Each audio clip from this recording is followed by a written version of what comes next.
What's going on, everybody? Welcome back to the channel. In today's episode, we are getting started on running the brake lines for the handbrake on the E36 BMW.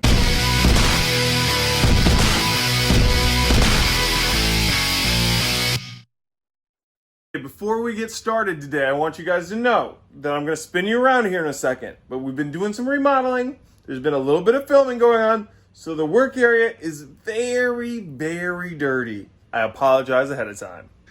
Yeah, a little bit of everything everywhere. It's not looking pretty, but you know what? That's not what we're here for today. We're here to get started on the brake lines for the BMW E36 over there for running the dual caliper setup there for our hydraulic handbrake.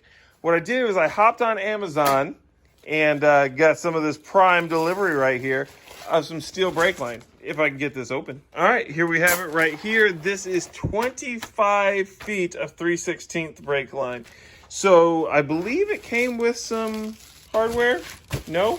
Okay, no hardware. Just, oh yeah, it's in the bag right there. Look at that. I got this on Amazon for, I believe it's like $19.99 or something like that. Very similar to what you can get on eBay. This is what I ran on the drift stang when we used to have it. So what we're going to do is we're going to get some measurements here of what we're going to need to run from the hydraulic handbrake back to our T section, and then we're going to start double flaring this, and we'll walk you through the steps on what we need to do to get that done. So underneath the car, you can see where I ran a piece of the brake line out. This is actually the path that the e-brake cable used to follow when it was still mounted in the vehicle. What I'm trying to do is just kind of emulate that. So we're going to follow it around the gas tank, and I'm probably going to mount it somewhere in this vicinity right here.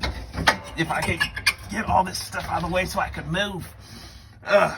And we'll mount it somewhere around here is where it's going to stop. And then we'll have another brake line similar to this flexible line that you see right here that will go over to our dual caliper setup.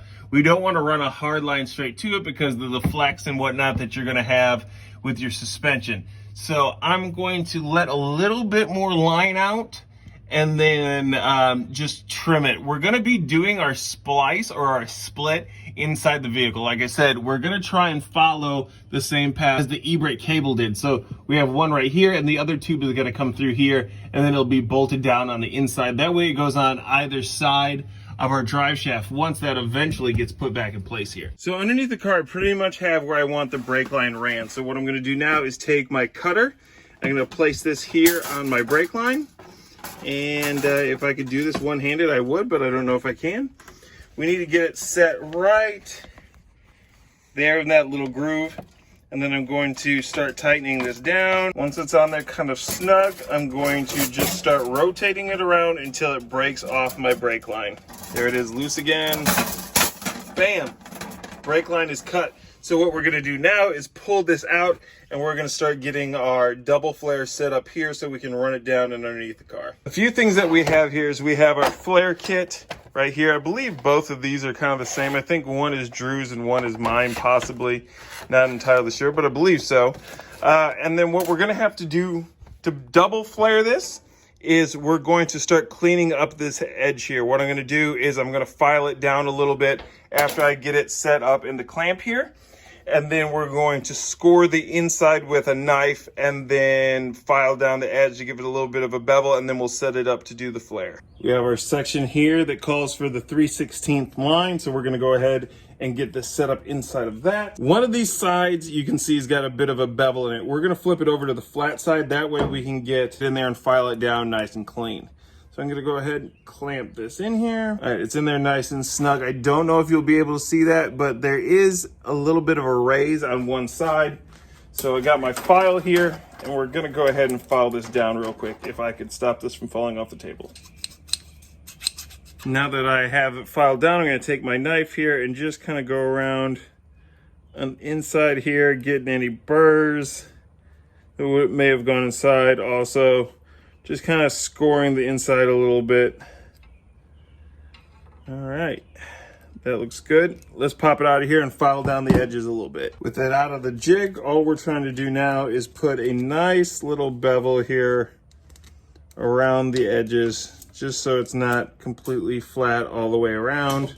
Once we have a nice little bevel to it, if you guys can see that at all, we're gonna go ahead and put it in the jig again and start our double flare. So double flaring is the best way to do it for brake lines. Now, since this is a 316, we wanna find a 316 bit. So this here is our 316 plug. It says it right here at the end of it. You guys aren't gonna be able to see it, but trust me, it says 316. You wanna drop it in here, make sure that it moves around freely, which it does. What we need to do is get it set up so it's level with this edge. So we're gonna drop it down here a little bit. All I need to do is loosen it up, and it's level with our bit. So when doing this, I've read that it's best if you put a little bit of lubricant onto the bit that's gonna go in there. I've filled this bottle cap up with some Prestone DOT3 brake fluid.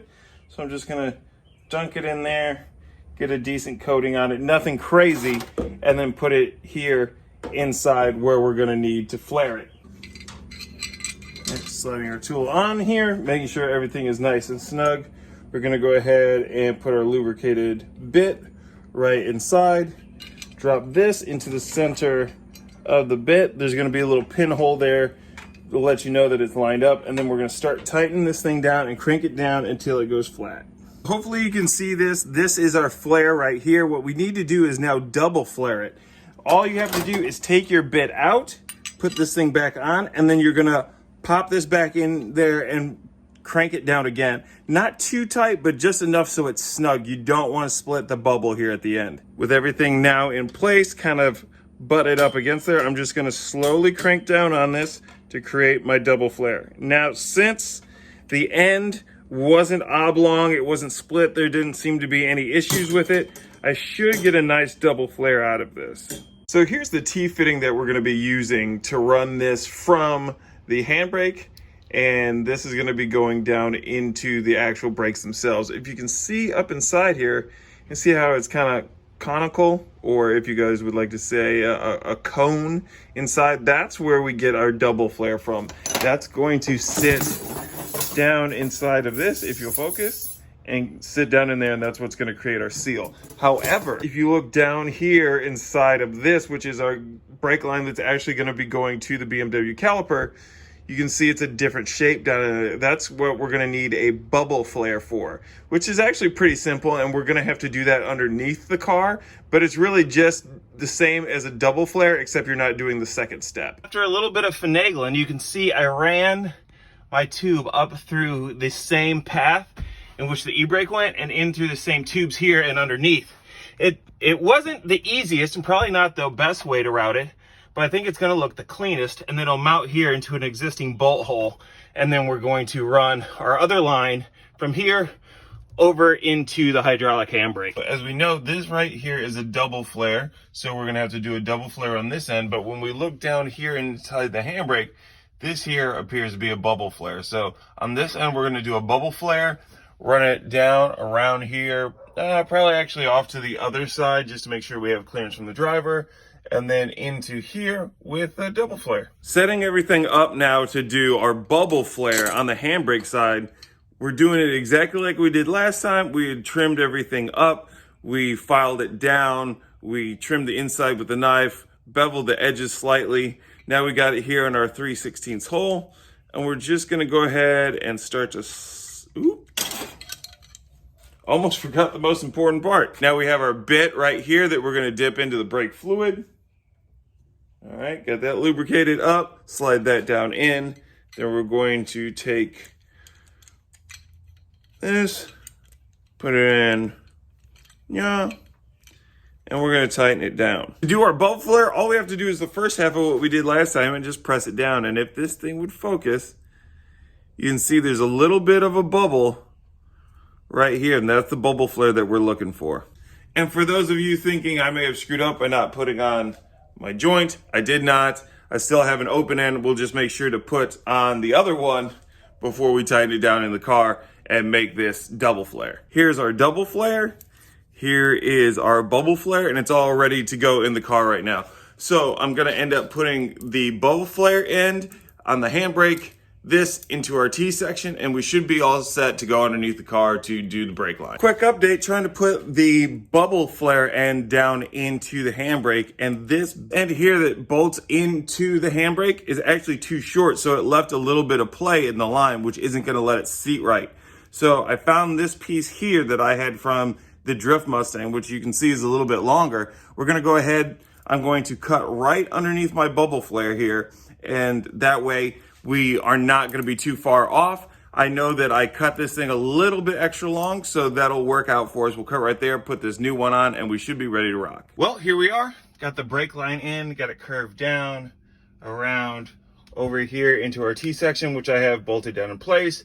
Runs through these tubes from the cable and out here underneath the car. So now all we need to do is put our canister back here in place, and then I'm gonna go hop underneath the car and we're gonna get our steel braided brake lines set up to our dual calipers. Back underneath the car, we can see where I ran the brake lines out as before.